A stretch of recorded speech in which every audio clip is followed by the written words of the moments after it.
எங்கடா திடீர்னு என் மாமா பொண்ணு காணும்னா இவன் பின்னாடி நின்னதுனால என் ஆளும் மறைஞ்சு போயிட்டான். மெரூன் கலர்க்கா? இந்த குங்கும சிவப்பு. இதோ இந்த சாரி தாங்க நாங்க செலக்ட் பண்ணிருக்கோம். இந்த சாரியா? இதுவா எதுவான்னு தெரியலையே. இதுதானா எடுத்து வச்ச கூட தெரியலையாண்ணா. ஆக்சுவலி டிடிஎஃப் இந்த சாரி தான் நாங்க ஃபிக்ஸ் பண்ணிருக்கோம். நல்லா இருக்கு.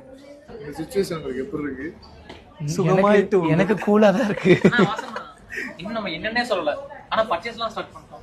சொல்லிட்டேனே, கார்ல வரும்போதா ஓடி போய் கல்யாணம் பண்ணிக்க போறோம். ஆனா இப்ப டைம் வந்து பாத்தீங்கன்னா 1:30 மணி ஆகுது. 1:30 மணி இன்னும் ஆள. டைம் வந்து பாத்தீங்கன்னா 1:20 1:30 வந்து பண்ண சாரி செலக்ட் பண்ணோம். ஏன்னா அதான் நல்ல டைம். சாரி செலக்ட் பண்ணியாச்சு. சோ இந்த சாரி தான் வந்து பாத்தீங்கன்னா நாங்க செலக்ட் பண்ணிருக்கோம்.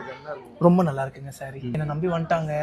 அவங்க வீட்டுல ஒரு நம்பிக்கை இருக்கும். சோ என்ன இருந்தாலும் வாசன் தானே, அவன் நல்லா பாத்துப்பான ஒரு சின்ன நம்பிக்கை இருக்காது, இருக்கும் எங்கேயாவது ஒரு ஓரத்துலயாவது இருக்கும். அந்த நம்பிக்கையை நான்